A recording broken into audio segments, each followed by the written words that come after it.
Hello fellow humans and welcome to the Hang on a minute. That's not quite right. Wait a moment. That's much better. Welcome to Letterbomb. Cue intro.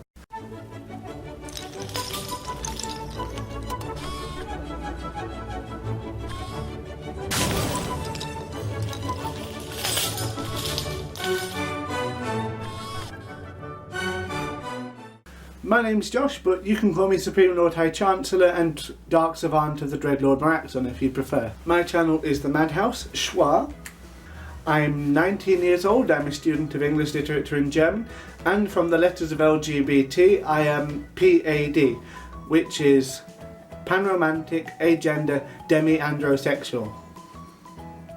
It's a bit complicated, but we'll go with it.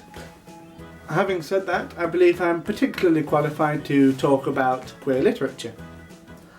Not all parts of it, of course, and that's why I recruited a little bit of help. Several of my friends from real life and from the internet have decided that we'll come together to do this, Letterbomb, the premiere or only, I haven't quite figured out which, LGBT book and film club on the internet. There will be discussions, debates, talks and occasionally rants and some light-hearted fun. Can't do without that. But it is always in the best possible taste. Brownie points if you know where that's from.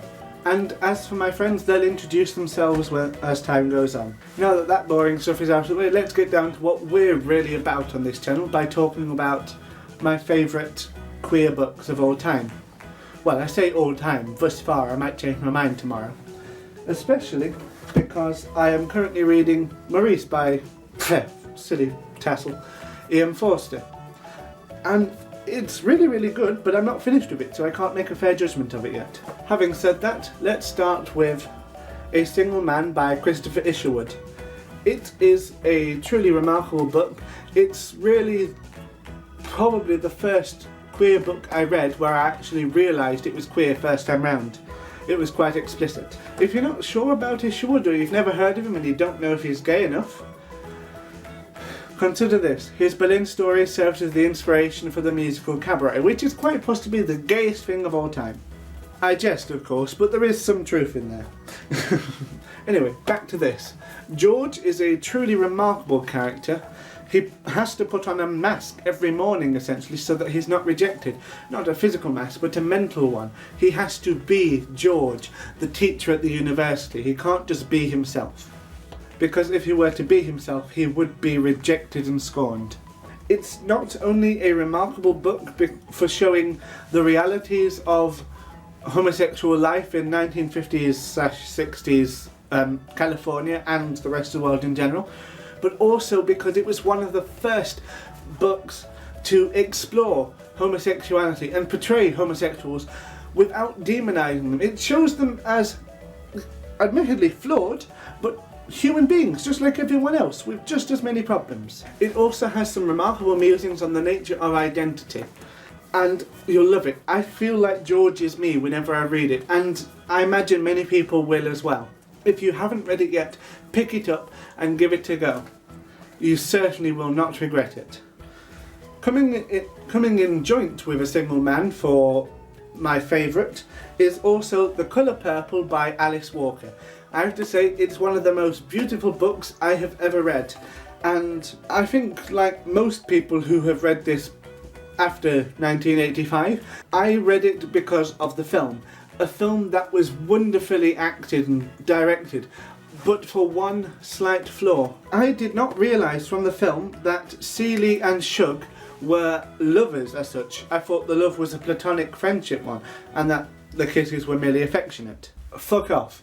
I'm sorry, this is incredibly annoying. They have to start playing the music while I'm filming a video, despite the fact that it's exam time, and they're explicitly told they can't make loud noises. Piss off!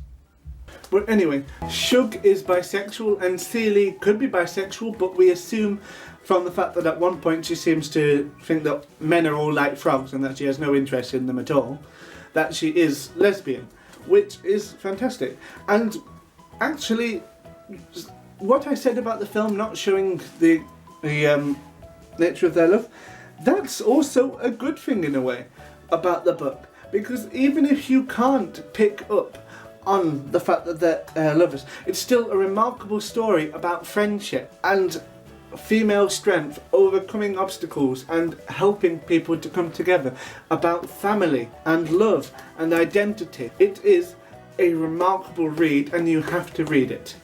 Now, well, obviously I have several other books that I really enjoy. Those two are my favourites, and also I don't have the rest of my queer books here. They're all at home and I'm at university with those people making too much noise. Well, that'll have to do because I can't really hear myself think over all of that ruckus. Shut up! I have got loads more to say, but I think I've probably hogged your airwaves through enough. Don't forget to check back later in the week for my friends' introductions to see what they have to say about themselves. And that's it. I suppose I should come up with a sign-off for this one, but I don't know. Perhaps it could just be, I hope we didn't blow your mind, but that's a little bit too pretentious. Let me know what you think. Thanks for watching. Click like and subscribe and comment and all of that. Bye!